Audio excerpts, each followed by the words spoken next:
जय हिंद दोस्तों, स्वागत है आप सभी का इस वीडियो में। मैं हूं मयूर मोगरे और मैं हाजिर हूं आप सभी के सामने एक और जबरदस्त एनालिसिस लेकर, जहां पर हम 26 अक्टूबर का जो न्यूज़पेपर एनालिसिस है वो देखने वाले हैं।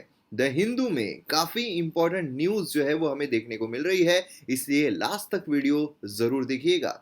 चलिए शुरू करते हैं। तो सबसे पहले फर्स्ट पेज पर आते हैं। मैं फिर से बता दूं कि द हिंदू जो है वो न्यूज़पेपर का फ्रंट पेज यहाँ पर हम देख रहे हैं। और द हिंदू में ही, क्योंकि अगर हम देखेंगे इंडियन एक्सप्रेस में, तो आज इंडियन एक्सप्रेस में कुछ भी खास न्यूज़ जो है वो देखने को नहीं मिल रही है, इंक्लूडिंग एडिटोरियल्स। और वही अगर हम द हिंदू भी देखते हैं तो द हिंदू में भी जो एडिटोरियल है वो कुछ खास नहीं है, लेकिन न्यूज़ काफ़ी इंपॉर्टेंट देखने को मिल रही है, इसलिए लास्ट तक सभी न्यूज़ ज़रूर देखिएगा। तो फ्रंट पेज पर हमें देखने को मिल रहा है दादा साहेब फाल्के अवार्ड। तो ये करंट अफेयर्स परस्पेक्टिव से बहुत इंपॉर्टेंट है। इसी के साथ साथ जो नेशनल अवार्ड्स है वो भी हमें आज देखने को मिले हैं, हालांकि न्यूज़पेपर में नहीं आया, लेकिन स्टिल नेशनल अवार्ड जो है वो देखने को मिले हैं, जहां पर कंगना रनौत बोलिए, धनुष बोलिए, इन सभी को रिसीव करते हुए देखा गया है। तो यहाँ पर दादा साहेब फाल्के अवार्ड के बारे में जब न्यूज आ रही है तो यहाँ पर देखिए जो रेसिपिएंट्स होते हैं उनकी तो लिस्ट आ जाती है, वो आप देख सकते हो किसको मिला है, किसको नहीं मिला है, किसको किसके लिए मिला हुआ है। मैथ्स द पेयर में, स्टेट पीएससी में अक्सर आपको उसके बारे में आता है, लेकिन और ज्यादा इंपॉर्टेंट जो है वो है दादा साहेब फाल्के अवार्ड के बारे में जानना। अब यहाँ पर दादा साहेब फाल्के अवार्ड अगर हम देखते हैं तो इंट्रोड्यूस किए गए गवर्नमेंट के द्वारा 1969 में। फर्स्ट टाइम, फर्स्ट जो अवार्ड है ये देविका रानी इनको दिया गया था, जिनको फर्स्ट लेडी कहा जाता है इंडियन सिनेमा में। और कंट्री का हाईएस्ट फिल्म ऑनर ये माना जाता है, जहां पर जो सिनेमा है उसमें अगर आप आउटस्टैंडिंग कोई कंट्रीब्यूशन करते हो, जो इंडियन सिनेमा है उसकी ग्रोथ के लिए, डेवलपमेंट के लिए अगर कार्य कर रहे हो, तो उसके लिए आपको ये दिया जाता है। दादा साहेब फाल्के अवार्ड ऑब्वियसली यहाँ पर दादा साहेब फाल्के जो उनके नाम पर दिया जाता है। दादा साहेब फाल्के अगर हम देखते हैं तो उन्होंने इंडिया की पहली फीचर फिल्म जो है राजा हरिश्चंद्र 1913 में डायरेक्ट की थी। ये प्रोड्यूसर थे, डायरेक्टर थे, स्क्रीन राइटर थे, और फादर ऑफ इंडियन सिनेमा जो है वो भी इनको यहाँ पर कहा जाता है। और भी काफ़ी सारी रोचक चीज़ें हैं, जैसे कि अगर हम फिल्म सिटी देखते हैं मुंबई में जो गोरेगांव में स्थित है ना, वो भी इनके नाम पर हमें देखने को मिलती है। तो चलिए फ्रंट पेज पर ही जो दूसरी न्यूज हमें देखने को मिल रही है वो है रोहिंग्यास के बारे में। यहाँ पर आप न्यूज देखिए कि no plan to deport Rohingya, ऐसा कर्नाटका के द्वारा यहाँ पर बोला गया है। तो अब यहाँ पर रोहिंग्या जो है वो कौन है, ये यहाँ पर इंपॉर्टेंट हो जाते हैं।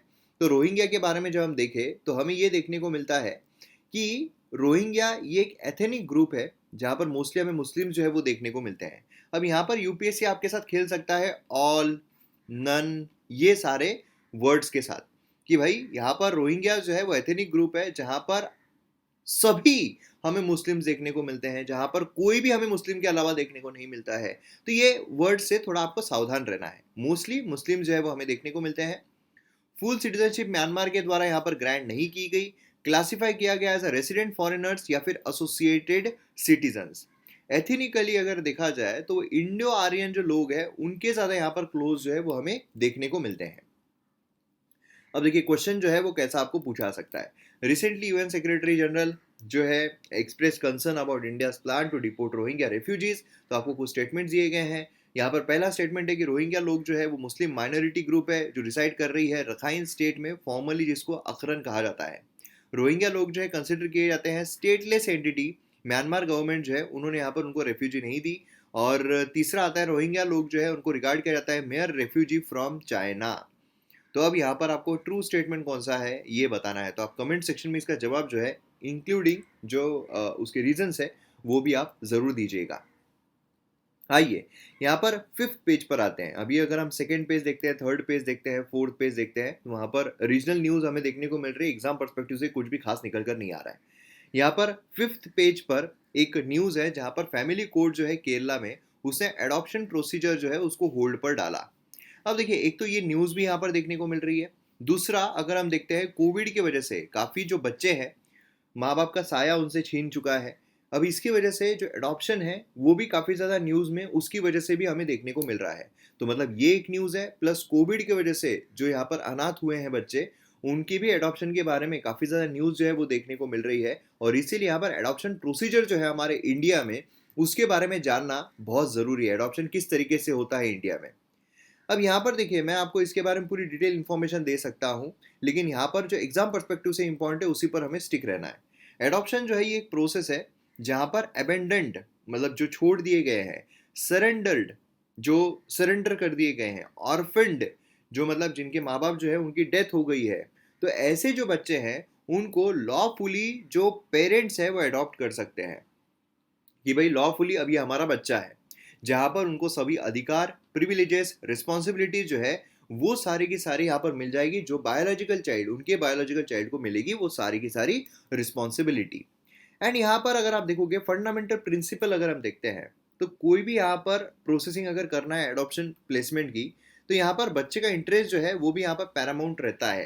ठीक है, प्रीफरेंस जो है वो वहाँ पर दिया जाता है टू प्लेस ऑफ चाइल्ड, जहाँ पर बच्चा जो है अडॉप्ट किया जा रहा है, सिटीजन रहे। और एडॉप्शन जो है वो यहाँ पर रजिस्टर रहता है चाइल्ड एडॉप्शन रिसोर्स इंफॉर्मेशन। ठीक है, और कॉन्फिडेंशियलिटी जो है मेंटेन की जाती है CARA कैरा के द्वारा। तो यहाँ पर जो कैरा है ये बहुत ज़्यादा इंपॉर्टेंट है, इस पर भी आपको क्वेश्चन आ सकते हैं। ये क्या है? ये एक सेंट्रल एडॉप्शन रिसोर्स अथॉरिटी है, स्टेटरी बॉडी है जो फंक्शन करती है ministry of women and child development के अंडर में। ऑथराइज्ड है कि ये रेगुलेट करे, मॉनिटर करे इंटर कंट्री और इन कंट्री एडॉप्शंस को। यहाँ पर अगर आप देखोगे तो एक जो कन्वेंशन है वो हमें देखने को मिलता है। इंडिया ने इसको रेटिफाई किया था 2003 में, और ये लाया गया था Hague convention inter country adoption 1993 में। तो ये भी चीज़ काफ़ी इंपॉर्टेंट है इससे रिलेटेड। अब यहाँ पर अगर आप देखते हैं एलिजिबिलिटी क्या है, अगर आपको लीगली कोई चाइल्ड अडॉप्ट करना है तो उसके लिए लीगलिटी क्या है, क्या उसके लिए ज़रूरी होता है, क्या एलिजिबिलिटी क्राइटेरिया है, क्या आप अडॉप्ट करने के लिए सक्षम हो नहीं हो, तो क्या क्या चीज़ें यहाँ पर देखी जाती है। सबसे पहले ये है कि आप फिजिकली, मेंटली और इमोशनली स्टेबल रहना ज़रूरी है। समझ लो कि आप अगर फिजिकली स्ट्रांग नहीं हो, समझ लो कि आपको अगर कोई आपका जो शारीरिक पार्ट है वो अगर काम नहीं कर रहा है, या फिर वो उसकी अवस्था अच्छी नहीं है, या फिर समझ लो कि आप, इन शॉर्ट बोला जाए तो अगर आप दिव्यांग हो, तो वहाँ पर आप एडॉप्ट जो है वो नहीं कर सकते हो। मेंटली अगर आप कोई डिप्रेशन से गुजर रहे हो, अगर ऐसा कुछ हो रहा है, कोई दवाएं चल रही है, तो वहाँ पर अडॉप्ट नहीं कर सकते हो। इमोशनली अगर आप स्टेबल नहीं हो तो भी आप अडॉप्ट नहीं कर सकते हो। फाइनेंशियली आपने कैपेबल जो है वो रहना बहुत ज़रूरी है, तभी अडॉप्ट किया जा सकता है। और उसी के साथ साथ लाइफ थ्रेटनिंग कोई मेडिकल कंडीशन जो है वो आपकी नहीं रहना चाहिए, और मोटिवेटेड रहना चाहिए चाइल्ड को अडॉप्ट करने के लिए। ठीक है, सिंगल फीमेल जो है वो एलिजिबल है, मेल और फीमेल दोनों ही चाइल्ड को अडॉप्ट कर सकती है। जो सिंगल मेल है वो सिर्फ मेल को अडॉप्ट कर सकता है, फीमेल चाइल्ड को अडॉप्ट नहीं कर सकता है। अगर कपल अडॉप्ट कर रहे हैं तो कंसेंट जो है दोनों ही पार्टनर्स का यहाँ पर जरूर रहता है। उसी के साथ एटलीस्ट 2 साल जो है उन्होंने अपने स्टेबल मैरिटल रिलेशनशिप की कंप्लीट करना चाहिए, तब जाकर वो अडॉप्ट जो है वो कर सकते हैं। क्लियर है? अब यहाँ पर कपल्स जिनके 4 बच्चों से ज़्यादा है वो अडॉप्शन के लिए उनको कंसिडर नहीं किया जाता है। अब यहाँ पर देखिए एज रिस्ट्रिक्शंस जो है वो भी दिए गए हैं, जैसे कि यहाँ पर 4 साल, अगर बच्चे की 4 साल उम्र है तो मैक्सिमम कंपोजिट एज जो है वो यहाँ पर 90 ईयर्स। कंपोजिट मतलब क्या, कि समझ लो अगर माँ 45 ईयर्स की है और फादर भी 45 ईयर्स के, यहाँ पर 90 ईयर्स हो गए, है ना। इससे कम रहनी चाहिए अगर 4 साल ये बच्चे की एज है। 4 to 8 ईयर से 100 ईयर जो है कंपोजिट से कम रहना चाहिए। 8 to 18 ईयर से तो 110 ईयर से कम रहना चाहिए। एंड यहाँ पर मैक्सिमम जो एज है वो इतनी रहनी चाहिए। और मैक्सिमम एज अगर हम देखते हैं सिंगल, तो 45 ईयर्स, 50 ईयर्स, ये इसका आधा आधा जो है वो हमें देखने को मिलता है ना। एंड 55 ईयर्स अगर सिंगल है तो ये एज कंडीशन जो है वो भी आपको ध्यान में रखना है। एलिजिबिलिटी अगर हम देखते हैं चाइल्ड की, चाइल्ड जो है वो अडॉप्शन के लिए कब तैयार है, तो यहाँ पर वो हमें देखने को मिलता है कि कोई भी ऑर्फन, सरेंडर या अबेंडन चाइल्ड है तो वो यहाँ पर फ्री है। जो मतलब चाइल्ड वेलफेयर कमेटी जो उन्होंने बोला हुआ है कि हाँ भाई इनको अडॉप्ट किया जा सकता है, तो वो यहाँ पर अडॉप्ट किए जाएंगे। देन यहाँ पर चाइल्ड या फिर चिल्ड्रन जो है of spouse from an earlier marriage surrender कर देते हैं बायोलॉजिकल पेरेंट्स के द्वारा। मतलब समझ लो यहाँ पर एक फादर है और यहाँ पर मदर है। अभी समझ लो कि यहाँ पर मदर जो है उनकी डेथ हो गई। अब यहाँ पर क्या हुआ, फिर से यहाँ पर शादी जो है वो कर दी गई, ये मदर है। अब यहाँ पर इन्होंने अगर ये जो बच्चा है इसको अगर अबेंडन कर दिया कि नहीं भाई हमको नहीं रखना है, तो वो भी यहाँ पर अडॉप्शन के लिए जो है वो लाया जा सकता है। तो ये चीज़ें कुछ हमें देखने को मिलती है। एलिजिबिलिटी क्राइटेरिया बहुत इंपॉर्टेंट रोल प्ले करता है। चलिए अब 5th पेज पर ही हमें यहाँ पर मॉइस्ट के बारे में देखने को मिल रहा है। अभी देखिए पूरा पेपर अगर आप देखोगे तो जम्मू एंड कश्मीर मिलिटेंसी जो है वो देखने को मिल रही है, प्लस जो माइज्म है वो हमें देखने को मिल रहा है। मतलब ये सारी चीज़ें कंटिन्यूसली भर भर के एडिटोरियल में भी हमें देखने को मिल रही है, न्यूज़ में भी देखने को मिल रही है। अभी जो अमित शाह है वो जम्मू एंड कश्मीर के दौरे पे थे, तो वहाँ पर कंटिन्यूसली हमें वो सारी चीज़ें सिक्योरिटी के बारे में चीज़ें जो है वो देखने को मिल रही है। अब ये सभी जो चीज़ें हैं वो मैंने इंटरनल सिक्योरिटी के कोर्स में जो है वो कंप्लीट किया हुआ है। तो MM अकेडमी जो है वो आप ऐप डाउनलोड कर सकते हैं। MM अकेडमी ऐप डाउनलोड करो, वहाँ पर आपको पूरा यूपीएससी का फाउंडेशन कोर्स ही मिल जाएगा, जहाँ पर सभी कोर्सेज जो है वो आपको देखने को मिलेंगे। ठीक है, पूरा सभी कोर्सेज जो है वो आपको देखने को मिलेंगे। काफ़ी इजी तरीके से, काफ़ी अच्छे तरीके से आप वहाँ पर कोर्सेज जो है वो परचेज कर सकते हो और काफ़ी हाईएस्ट क्वालिटी कंटेंट है, आपको मज़ा आ जाएगा। और उसी के साथ ही यहाँ पर आप वेबसाइट जो है, वेबसाइट है themmacademy.in, themmacademy.in पर आपको जाना है। ये वेबसाइट ओपन होगी, यहाँ पर फाउंडेशन कोर्स में आप जाओगे, यहाँ पर आपको अलग अलग 3 महीने के, 6 महीने के, 12 महीने का, 24 महीने का, मतलब 2022 के लिए करना है तो 12 महीने का आप ले सकते हो, 2023 के लिए करना है 24 महीने का आप ले सकते हो, बाकी रिवीजन करना है तो आप 3 महीने का भी ले सकते हो। तो यहाँ पर ये जो कोर्सेस है वो आपको देखने को मिलेंगे और काफ़ी रिजनेबल प्राइजेस पर कोर्सेस है। अगर कैटेगरीज में आप जाओगे तो यहाँ पर आपको इंडिविजुअल कोर्सेज भी देखने को मिलेंगे, जैसे यहाँ पर इंटरनल सिक्योरिटी का कोर्स है, तो इंटरनल सिक्योरिटी का कोर्स जो है वो आप देख सकते हो। पूरा इंटरनल सिक्योरिटी के कोर्स में यहाँ पर चीज़ें जो है वो दी गई है, तो काफ़ी अच्छा यूज़र फ्रेंडली यहाँ पर पेज जो है वो देखने को मिलता है और काफ़ी मज़ा आ जाएगा आपको। तो ऐप या फिर वेबसाइट जो है विजिट ज़रूर कीजिए। चलिए यहाँ पर 8th पेज पर हम आते हैं, जहाँ पर न्यूज़ जो है वो हमें देखने को मिल रही है कि इलेक्शन कमीशन जो है उन्होंने नोटिस भेजी है आसाम के चीफ मिनिस्टर को। क्यों भेजी है? कि उन्होंने जो पोल के, जो इलेक्शन पोल होते हैं उसके कोड जो है उसका वॉयलेशन यहाँ पर किया है। इन्होंने बेसिकली क्या है, तो बहुत सारी जो जैसे अभी रूलिंग पार्टी है ना, वहाँ पर वो चीफ मिनिस्टर है, उन्होंने बहुत सारे मतलब जो ये है अनाउंसमेंट्स है वो वहाँ पर कर दिए। तो इस वजह से क्या हुआ, इलेक्शन कमीशन जो है उन्होंने नोटिस भेजी, शो कॉज नोटिस भेजी है कि भाई इतने टाइम पीरियड में आप बताओ यहाँ पर, नहीं तो फिर हम आगे की कार्यवाही जो है वो शुरू कर देंगे। तो अब यहाँ पर इंपॉर्टेंट क्या होता है, इंपॉर्टेंट ये होता है कि यहाँ पर कौन चीफ मिनिस्टर है, उनका नाम क्या है।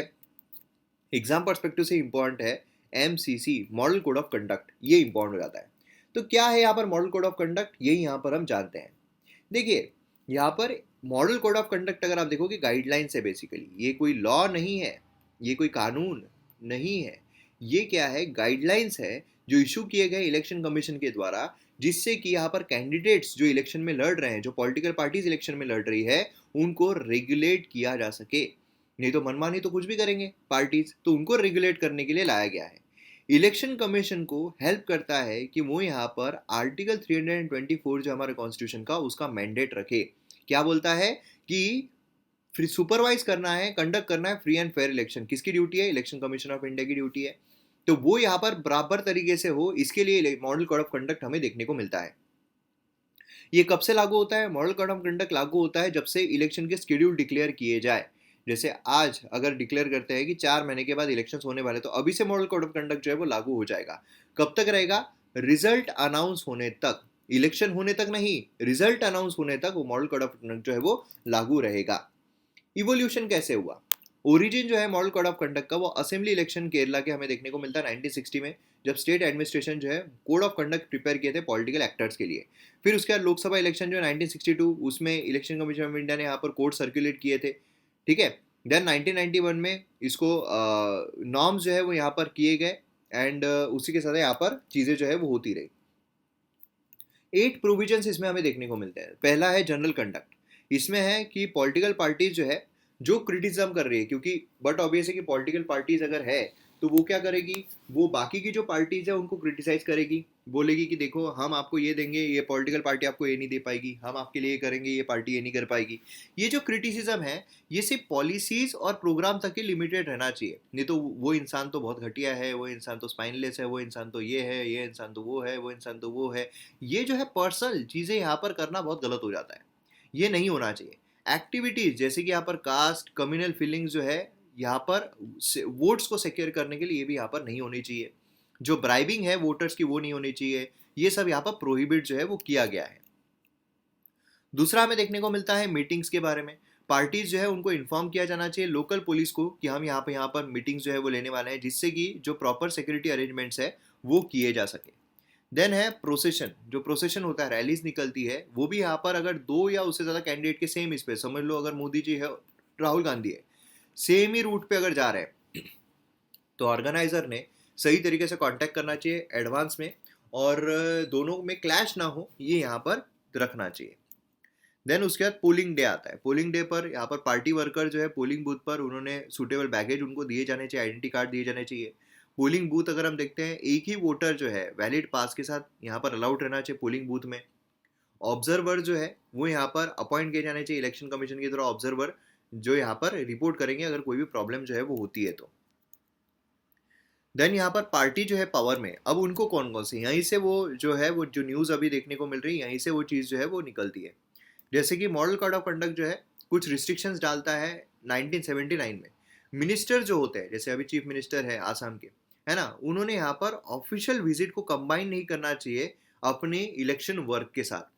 कि समझ लो अगर उनको अभी मोदी जी है, मोदी जी को समझ लो अभी आसाम में रैली करना है, उसी के साथ उन्होंने अगर बोल दिया कि आसाम में मैं एज अ प्रधानमंत्री विजिट करना चाहता हूँ, तो क्या हो जाएगा, ये एक ऑफिशियल विजिट भी हो गई और उसी के साथ साथ जो रैली है उसका भी काम हो गया। मतलब मोदी जी को खुद के रैली में जाना है तो खुद के पैसे खर्च करने पड़ेंगे, लेकिन ऑफिशियल वर्क से जाते हैं तो यहाँ पर क्या हो जाएगा, गवर्नमेंट के पैसे खर्च हो रहे हैं। तो ये यहाँ पर ऐसा नहीं होना चाहिए।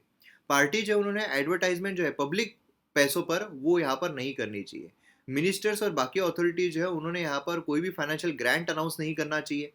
ठीक है, जैसे अभी चीफ मिनिस्टर जो है वो यहाँ पर ये कर रहे हैं कि कंस्ट्रक्शन ऑफ वर्ड्स बोलिए, प्रोविजन ड्रिंकिंग वाटर, तो ये सारी चीज़ें जो है ऐसी नहीं होनी चाहिए। बाकी पार्टीज जो है उनको भी यहाँ पर अलाउ किया जाना चाहिए कि भाई आप भी यहाँ पर बोलो, पब्लिक स्पेसेस को यूज़ करो, हाउसेस रेस्ट हाउसेस जो है वो लो, है ना, ये यहाँ पर पूरा दिया जाना चाहिए। मैनिफेस्टो, इलेक्शन का जो मैनिफेस्टो है वो यहाँ पर प्रोमिसेस जो किए जा रहे हैं मैनिफेस्टो में वो यहाँ पर अचीव हो, ऐसे ही यहाँ पर किए जाने चाहिए। अब लीगल एनफोर्समेंट अगर हम देखते हैं एमसीसी का, मॉडल कोड ऑफ कंडक्ट का, तो कोई भी स्टैट्यूटरी बैकिंग उसको नहीं है, लीगली एनफोर्सेबल नहीं है कि भाई अगर ये कुछ ऐसा करता है तो सीधा कोर्ट में जाओ, ऐसा यहाँ पर देखने को नहीं मिलता है। क्यों नहीं है, तो इलेक्शन कमीशन ऑफ इंडिया जो है वो खुद ही इसके लिए तैयार नहीं है कि इसको लीगली एनफोर्स किया जाए। क्योंकि ये भी है कि भाई देखो कि मतलब अगर इलेक्शन जो है वो कुछ महीनों की बात होती है, उसमें अगर किसी ने कर दिया तो वो मैटर जो है वो एनफोर्सेबल है तो जाएगा कोर्ट में। कोर्ट में केसेस जो है वो तारीख पे तारीख होती रहती है, तो उतने देर में तो इलेक्शन खत्म होके लोग आके सब हो जाएगा, तो और जो है वो बढ़ते जाएगा, मैटर बढ़ते जाएगा। तो ये चीज़ें हमें देखने को मिलती है। कुछ प्रोविजन जो है वो एनफोर्सेबल ज़रूर है, अलग अलग लॉ के तहत, इंडियन पिनल कोड बोलिए, सीआरपीसी बोलिए, रिप्रेजेंटेशन ऑफ पीपल एक्ट बोलिए, उसके थ्रू यहाँ पर हो जाते हैं। चलिए नेक्स्ट इस पर आते हैं, 9th पेज है जहाँ पर Ayushman Bharat health infrastructure mission जो है वो यहाँ पर लाया गया है मोदी जी के द्वारा। अब यहाँ पर आप देखोगे तो न्यूज़ जो है वो देखने को मिल रही है, cycle of corruption use to run in UP. अभी देखिए यहाँ पर क्या है, अलग अलग जो मतलब समझ लो द हिंदू में इस तरीके से टाइटल जो है वो दिया गया है, Modi launch series of medical projects in Purvanchal, है ना। तो यहाँ पर बेसिकली आप इंडियन एक्सप्रेस अगर देखोगे तो इंडियन एक्सप्रेस के एक्सप्लेन्ड सीरीज में, एक्सप्लेन्ड सेक्शन में हमें ये जो Ayushman Bharat health infrastructure mission जो है वो यहाँ पर देखने को मिलता है, जहाँ से ये वाली चीज़ जो है वो ली हुई है। मतलब बेसिकली अगर आप देखोगे तो ये वीडियोस का फ़ायदा आपको इस तरीके से होता है कि दोनों न्यूज़पेपर में किस तरीके से यहाँ पर सही तरीके से न्यूज़ आपके सामने लाई जाए एग्जाम पर्सपेक्टिव से, वो ये वीडियोस जो है वो काम करते हैं। तो इसलिए काफ़ी मेहनत लगती है कि इतने सारे न्यूज़पेपर जो है वो पढ़कर एग्जाम पर्सपेक्टिव से जो इम्पोर्टेंट है वो सही तरीके से निकाल कर आपके सामने पेश किया जाए। इसलिए आपको सिर्फ इसको शेयर जो है वो करना है, लाइक और कमेंट जो है वो भी करना है। कमेंट करोगे तो मुझे पता चलेगा, शेयर करोगे तो मुझे पता चलेगा, लाइक करोगे तो मुझे पता चलेगा कि आपको भी ये पसंद आ रहा है। तो इसलिए प्लीज़ किया कीजिए जिससे अच्छा लगता है। चलिए Ayushman Bharat health infrastructure mission जो है वो यहाँ पर हम देखते हैं क्या है। तो यहाँ पर आप देख सकते हो मोदी जी जो उनके द्वारा ट्वीट भी किया गया था कि वो अभी जा रहे हैं और लार्जेस्ट स्कीम जो है हेल्थ इंफ्रास्ट्रक्चर को बूस्ट अप करने के लिए, स्केल अप करने के लिए वो ला रहे हैं, लॉन्च कर रहे हैं। तो ये क्या है, इसके सारे फीचर जो है वो भी हमें यहाँ पर पता रहने चाहिए। आयुष्मान भारत स्कीम आपको पता है ना, जहाँ पर जो हेल्थ एक इंश्योरेंस टाइप की स्कीम हमें वो देखने को मिलती है। तो ये क्या है, जो हेल्थ है उसकी एक्सेसिबिलिटी यहाँ पर इंक्रीज हो। Ayushman Bharat health infrastructure mission जो है वो यहाँ पर लाया जाता है addition to national health mission, जहाँ पर 17,788 rural health and wellness centre जो है वो यहाँ पर उसका सपोर्ट प्रोवाइड किया जाएगा 10 हाई फोकस स्टेट्स में। ठीक है, अब ये अगर आप देखोगे ऑल ओवर इंडिया, अगर आपको स्टेटमेंट कैसा आता है कि यहाँ पर दिया जाएगा ऑल ओवर इंडिया, तो क्या होता है ये स्टेटमेंट गलत हो जाते हैं। तो ऐसे आपके साथ खेला जा सकता है स्टेटमेंट के साथ। Urban health and wellness centre जो अक्रॉस द कंट्री यहाँ पर स्टैब्लिश किए जाएंगे, ये भी हमें देखने को मिलते हैं। देन उसके बाद यहाँ पर अगर हम देखते हैं ऑब्जेक्टिव क्या है, ऑब्जेक्टिव सबसे पहले तो हमें यहाँ पर देखने को मिलता है कि भाई जो गैप है यहाँ पर पब्लिक हेल्थ इंफ्रास्ट्रक्चर में, है ना, हमें देखने को मिलता है ना कई जगहों पर। गवर्नमेंट हॉस्पिटल्स में कौन जाता है? बहुत कम लोग जाते हैं गवर्नमेंट हॉस्पिटल्स में। क्यों कम लोग जाते हैं? क्योंकि एक तो वहाँ पर जो सही तरीके से जो देखभाल है, वो जो ट्रीटमेंट है होनी चाहिए, वो मिलती नहीं है। बहुत सारी जगहों पर जो हॉस्पिटल्स है वही सही तरीके से बने हुए नहीं है। तो यहाँ पर हेल्थ इंफ्रास्ट्रक्चर जो है उसमें बहुत गैप हमें देखने को मिलती है। और स्पेशली क्रिटिकल केयर फैसिलिटीज़, क्योंकि जहाँ पर अगर हार्ट अटैक आ गया तो फिर तो भूल ही जाओ। वहाँ पर डॉक्टर आए, डॉक्टर अगर आ भी जाते हैं तो इंस्ट्रूमेंट अवेलेबल नहीं है ना। और प्राइमरी केयर बोथ अर्बन और रूरल एरियाज में ये हमें शॉर्ट देखने को मिलता है। अब यहाँ पर क्या है कि IT enabled disease surveillance system जो है वो भी स्टैब्लिश करने की यहाँ पर कोशिश की जाएगी through surveillance laboratories, block, district, regional, national level, सभी लेवल्स पर। ठीक है। उसी के साथ साथ सभी पब्लिक हेल्थ लैब जो है उनको कनेक्ट किया जाएगा इंटीग्रेटेड हेल्थ इंफॉर्मेशन पोर्टल से, जहां पर इंफॉर्मेशन जो है वो यहाँ पर एक ही जगह से सर्कुलेट सब जगह होती जाए। यहाँ पर अगर आप देखोगे जो भी डिसीज आउटब्रेक्स होते हैं, जैसे कोविड वगैरह हो गया, हेल्थ इमरजेंसी कोई आती है तो डिटेक्ट करना, इन्वेस्टिगेट करना, प्रिवेंट करना, कॉम्बैट करना, ये सभी हम यहाँ पर कर सके। मिशन जो है वो बाकी भी इंफ्रास्ट्रक्चर सेटअप करेगा, जिसमें नेशनल इंस्टीट्यूशन जो रहेगा फॉर हेल्थ, वन हेल्थ मतलब इसमें एनिमल्स, ये सब भी हमें देखने को मिलते हैं। तो ये सब भी यहाँ पर आए, ये भी सब इंक्लूड किया जाएगा। तो ये भी चीज़ काफ़ी इंपॉर्टेंट है। चलिए नेक्स्ट इस पर आते हैं। 11th पेज है। 11th पेज में हमें न्यूज़ देखने को मिल रही है कि अफगान जो है वो एक्यूट फूड शॉर्टेज यहाँ पर क्राइसिस जो है वो फेस कर रहा है। तो अब यहाँ पर क्या है ये, तो 11th पेज पर है। तो क्यों यहाँ पर एक्यूट फूड इनसिक्योरिटी जो है वो यहाँ पर अफगानिस्तान में देखने को मिल रही है, तो ये काफ़ी इंपॉर्टेंट न्यूज़ है। इसमें अगर आप देखोगे तो क्यों हो रहा है एक्यूट फूड इनसिक्योरिटी जो है अफगानिस्तान में, क्यों हो रही है, क्यों चल रही है? देखिए यहाँ पर न्यूज़ में क्यों आ रहा है, क्योंकि अबाउट 22.8 मिलियन लोग जो है अफगानिस्तान में, मतलब half of the countries population जो है वो एक्यूट फूड इनसिक्योरिटी जो है नवंबर में फेस करेगी, ऐसा यहाँ पर यूएन वर्ल्ड फूड प्रोग्राम इन्होंने वार्न किया है। अब वर्ल्ड फूड प्रोग्राम, इसको मैंने क्यों अलग कलर में दिया हुआ है, क्योंकि अब ये भी एग्जाम पर्सपेक्टिव से इंपॉर्टेंट हो जाता है। Recently global world hunger index जो है वो रिलीज किया गया, जहां पर अफगानिस्तान को 103rd पोजीशन पर रखा गया। इंडिया देखोगे तो उसकी भी कोई खतरनाक पोजीशन नहीं थी, थोड़ा ही पीछे। जीएचआई इंडेक्स जो है क्लासिफाई करता है अफगानिस्तान के लेवल को सीरियस। ठीक है, तो इंडिया की लेवल क्या होगी फिर? तो यहाँ पर जो फूड इनसिक्योरिटी है, क्यों हो रहा है, क्या कारण है? सबसे पहला तो कोविड पेंडेमिक। भाई साहब, कोविड पेंडेमिक आया, जिसकी वजह से क्या है कि जो ट्रेडिंग है वो यहाँ पर बंद हो गई। जो ट्रेड यहाँ पर होता था, जो इम्पोर्ट एक्सपोर्ट होता था, वो बंद हो गया। उसी के साथ साथ जो उपज है वो भी यहाँ पर क्वालिटी उसकी डिग्रेड हो जाती है ना। सब घर में बैठे हुए थे। ड्रॉट जो है वो हमें देखने को मिलता है, जिसकी वजह से क्या है, प्रोडक्टिविटी जो है वो भी कम हो गई। Then economic and security challenges जो है, क्योंकि अभी कॉन्फ्लिक्ट जो है वो देखने को मिला, जहाँ पर इन लोगों ने, तालिबान जो है उन्होंने टेक ओवर किया, तो ये भी एक समस्या देखने को मिली। फ्लड जो है वो भी वहाँ पर आए। उसी के साथ साथ फूड प्राइजेस जो है काफ़ी ज़्यादा हो गए, क्योंकि लोकल करेंसी की वैल्यूएशन जो है काफ़ी गिर गई। क्यों गिरी वो बताने में कोई ये नहीं है, क्योंकि आपको पता ही होगा। तो ये यहाँ पर हो गया। क्रॉप एग्रीकल्चर सब सेक्टर जो है वो डाइवर्सिफाई नहीं किया गया। जैसा मैं हमेशा बोलता हूँ कि जब भी आपको एग्रीकल्चर के बारे में बोला जाए, है ना, तो डाइवर्सिफाइड एग्रीकल्चर जो है वो यहाँ पर काफ़ी अच्छा होता है, जहाँ पर आप अलग अलग क्रॉप्स जो है वो लगाओ। यहाँ पर क्या हो, अफगानिस्तान में सिर्फ व्हीट जो है उसी पर निर्भर रहे, बाकी कोई जमा नहीं। तो ये यहाँ पर क्या होता है, फिर एक में अगर कोई प्रॉब्लम आ गया तो पूरी फूड सिक्योरिटी जो है उसमें इशू आ जाते हैं। तो हमने डाइवर्सिफाइड रखना बहुत ज़रूरी होता है। एग्रीकल्चर का शेयर ऑफ इनकम जो है भी काफ़ी कम रहा है, क्योंकि लिमिटेड मार्केट पार्टिसिपेशन है और high number of unpaired family workers वहाँ पर काम करते हैं। तो फैमिली मेंबर्स को ही थोड़ी सैलरी देंगे ना। तो ये चीज़ें हमें यहाँ पर देखने को मिलती है, जिसकी वजह से बहुत ज़्यादा फूड शॉर्टेज जो है वो लाया गया है। अब यहाँ पर बात करते हैं हम किसकी, बात करते हैं वर्ल्ड फूड प्रोग्राम की, क्योंकि ये भी न्यूज़ में है। तो इसको अवार्ड किया गया था 2020 में नोबेल प्राइज फॉर पीस, क्योंकि हंगर को कॉम्बैट करने के लिए इसने किया था। ये काफ़ी न्यूज़ में चल रहा था उस टाइम पे। ठीक है, कंडीशन जो है कॉन्फ्लिक्टेड एरिया की उसको करने के लिए, और हंगर जो है वेपन को वॉर कॉन्फ्लिक्ट में ना यूज़ करे, इसको प्रिवेंट करने के लिए। रिपोर्ट ये पब्लिश करते हैं global report on food crisis. बाकी जो इसकी इन्फॉर्मेशन है ये आप कमेंट सेक्शन में ज़रूर लिखिए। क्लियर है? ज़रूर, मैं उम्मीद करता हूँ आप ज़रूर लिखोगे। देन यहाँ पर हम बात करते हैं 12th पेज पर आते हैं, जहाँ पर रबर की बात की जा रही है। देखिए अब कैसे मैंने उसको कनेक्ट किया है हमारे एग्जाम पर्सपेक्टिव से, जो इंपॉर्टेंट है उससे कैसे कनेक्ट किया। अभी देखिए फायदे आपको अभी पता चलेंगे कि भाई वीडियो जो हम देखते हैं उससे कैसा फायदा होता है। अभी आप अगर ये पढ़ोगे, ठीक है, द हिंदू में से आप ये पढ़ोगे, तो आप क्या पढ़ोगे भाई, rain dent rubber output imports to rice. मतलब क्या है, यहाँ पर रेन जो है, बारिश जो है बारिश की वजह से जो रबर है उसका आउटपुट जो है वो हो गया है कम। मतलब क्या है कि अब रबर की जो डिमांड है हमारे यहाँ पर उसको इंक्रीज करने के, वो जो इंक्रीज हो रही है उसको शांत करने के लिए हमें इंपोर्ट जो है उसको बढ़ाना पड़ेगा रबर का। आप ज़्यादा से ज़्यादा क्या पढ़ोगे? ज़्यादा से ज़्यादा पढ़ोगे रबर के बारे में। इंडिया में रबर जो है कहाँ पर ज़्यादा उगता है, कौन से स्टेट में ज़्यादा उगता है, कितना उगता है और कितना हम एक्सपोर्ट करते हैं, कहाँ से हम ज़्यादा इंपोर्ट करते हैं, ये सारी चीज़ें आप पढ़ोगे, बराबर है।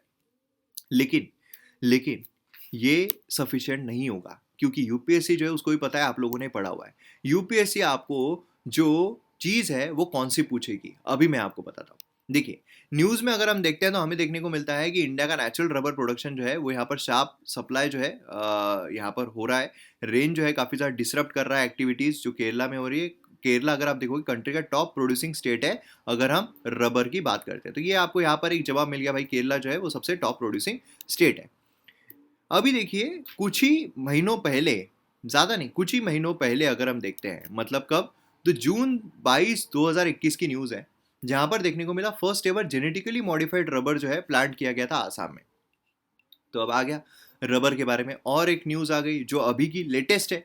मतलब हमारे एग्जाम पर्सपेक्टिव से मैं हमेशा बोलता हूँ कि भाई अगर आप सिर्फ इंफॉर्मेशन के लिए पढ़ रहे हो तो आपके लिए कल की न्यूज़ जो है वो बासी हो चुकी है, मत पढ़ो आप। लेकिन अगर आप एग्जाम के लिए प्रिपेयर कर रहे हो, नॉलेज लेना है आपको एग्जाम के लिए, तो फिर आपके लिए 2 साल की भी न्यूज़ जो है वो बासी नहीं होती है। इसलिए मैं बोलता हूँ कि पिछले भी अगर आपने न्यूज़पेपर एनालिसिस नहीं देखे हैं तो सारे न्यूज़पेपर एनालिसिस जो है वो देख लो, क्योंकि उससे आपको बहुत ज़्यादा फायदा मिलेगा, क्योंकि आपके लिए वो न्यूज़ जो है वो बासी नहीं है।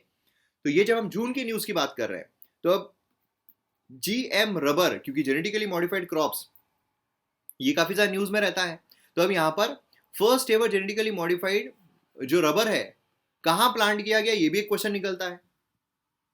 आपको आ सकता है भाई केरला, आपको लगे केरला, केरला सबसे ज्यादा प्रोड्यूस करता है तो केरला में हुआ होगा, नहीं, आसाम में हुआ था। तो ये न्यूज़ जो है काफ़ी इंपॉर्टेंट हो जाती है। तो अब यहाँ पर जेनेटिकली मॉडिफाइड रबर जो है उसके बारे में आपको इन्फॉर्मेशन रहनी चाहिए।